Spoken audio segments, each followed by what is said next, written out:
नमस्कार दोस्तों, मैं हूं आचार्य संजय शर्मा। आज हम बात कर रहे हैं योगिनी एकादशी के बारे में। भगवान युधिष्ठिर कहते हैं कि हे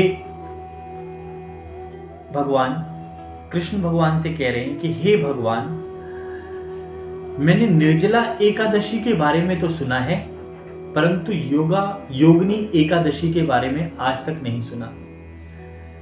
ये योगिनी एकादशी क्या है, किस दिन करनी चाहिए, आप मुझे बताएं।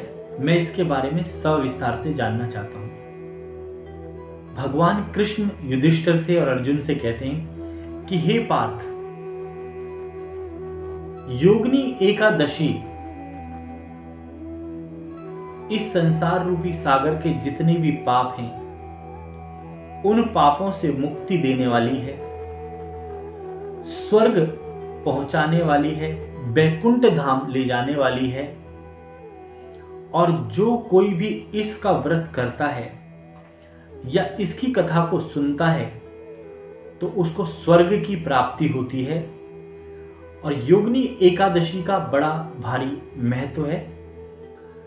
इस दिन जल और फल दोनों से व्यक्ति अगर व्रत करे और एक ही समय भोजन करे और शाम के वक्त भगवान विष्णु का ध्यान करे, विष्णु की पूजा करे, विष्णु की उपासना करे, अगर विष्णु की प्रतिमा ना हो तो भगवान कृष्ण के स्वरूप की आराधना कर ले, इस पूजा के करने से व्यक्ति को इस कलयुग में महान सुख की प्राप्ति होती है और दारुण्य दुख जो भी इस कलयुग रूपी सागर में चल रहा है उससे मुक्ति प्राप्त होती है।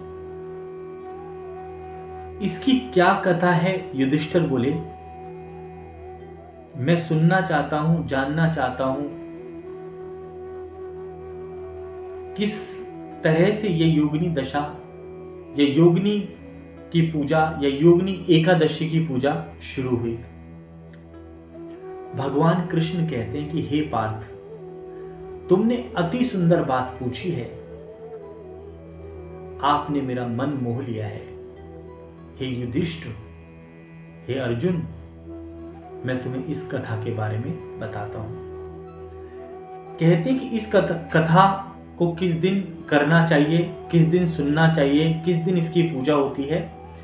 योगिनी एकादशी का व्रत जो है, व्रत का अर्थ है कि आपको पूरे दिन सत्य को धारण करना है, भगवान विष्णु का ध्यान करना है और मन के अंदर नारायण नारायण नारायण इस प्रकार से बोलते रहना है।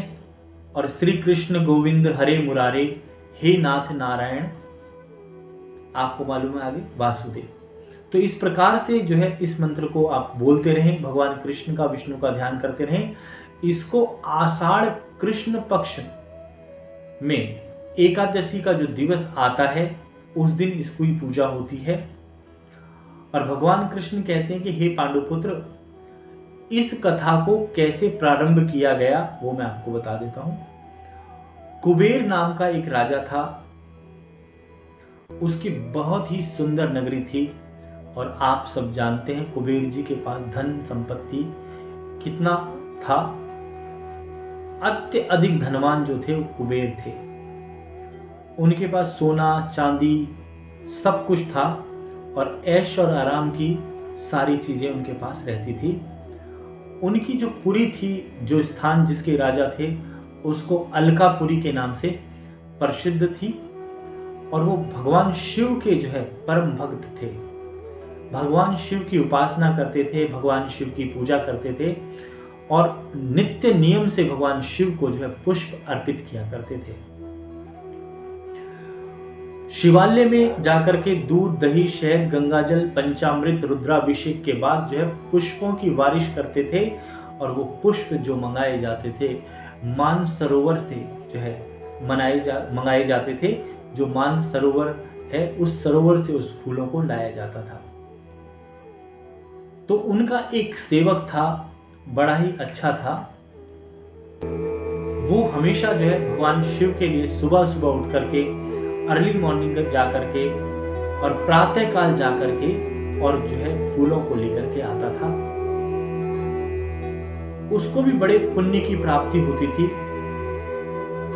परंतु एक दिन क्या हुआ कि उसका नाम था हेममाली। हेममाली जो था वह पुष्प तोड़ने गया और तोड़ने के पश्चात जो है वो अपने घर वापस आ गया और घर आकर के उसने देखा कि उसकी जो स्त्री है वो नहा धो करके तैयार होकर के बैठी हुई है और उसके बाल खुले हुए हैं और अति सुंदर स्वरूप में बैठी हुई है। तो उसने अपनी पत्नी को देख करके, उसका नाम विशाली था, जो कि अति सुंदर थी, उसको देख करके उसके मन में जो है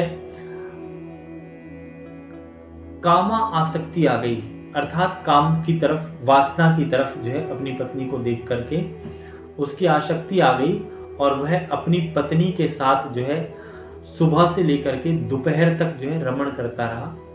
रमण करने के पश्चात जो है उधर जो राजा थे कुबेर जी बड़े ही रुष्ट हो गए और उन्होंने अपने और दूतों को भेजा तो देखा कि ये घर पर जो है कामातुर अवस्था में है। और ये नहा धो करके जब बाहर आया तो कुबेर जी के पास जब पहुंचा तो स्नान करने के पश्चात पुष्प भी लेकर के गया। तो कुबेर ने जो है इसको जो है कहा, तुझे महादारुण्य दुख की प्राप्ति हो जाएगी, तूने आज मेरी पूजा में विलंब करवा दिया। कहते हैं कि 12 बजे के बाद हम पूजा नहीं करते और ये जो है 2 बजे पहुंचे महाशय जी। तो भगवान की ऐसी कृपा भी हो गई कि कुबेर जी ने इसको कहा कि तुझे कोढ़ का रोग हो जाए, अर्थात तू कोढ़ी हो जाए। तो उस बात से चिंता हो गई इसको और इसको जो है कोढ़ की प्राप्ति हो गई और इसने भगवान से उपासना की, आराधना की कि मैं ऐसा क्या करूं कि जिससे कि मेरा ये कोढ़ जो है मुक्त हो जाए। तब इन्होंने योगिनी एकादशी का व्रत रखा। उस व्रत के प्रभाव से जो इसके ऊपर दारुण दुख की प्राप्ति होती है उस कष्ट से मुक्ति मिली।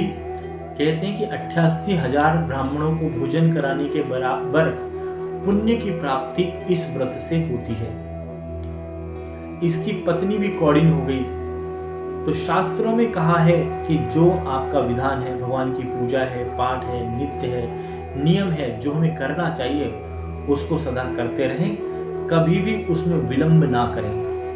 कई लोग आसक्ति किसी और चीज में आ जाती है, भगवान का ध्यान करते करते कुछ और करने लगते हैं, तो ये क्या है, महादुख की प्राप्ति होती है। ऐसे लोगों को स्वर्ग की प्राप्ति नहीं हो पाती, सदा दरिद्र और दुखारी होकर इस पृथ्वी पर घूमते हैं। तो अगर आप चाहते हो, आप योगिनी एकादशी का व्रत करना चाहते हो तो जल और फल से करें।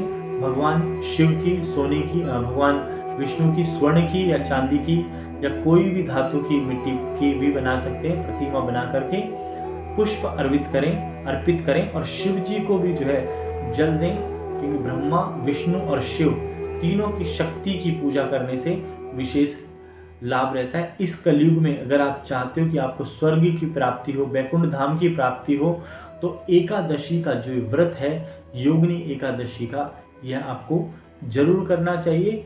अभी 2 दिन बाद में जो है ये एकादशी आ रही है, ये बहुत ही पुण्य देने वाली है। इस एकादशी का अगर आप व्रत करेंगे तो आपके जीवन में सुख, शांति और समृद्धि की प्राप्ति होगी और भगवान विष्णु की कृपा आपके ऊपर बनी रहेगी। जिस प्रकार से कुबेर पूजा करता था, उस नित्य नियम से आप पूजा करें, जिससे कि आपके जीवन में सुख शांति हो।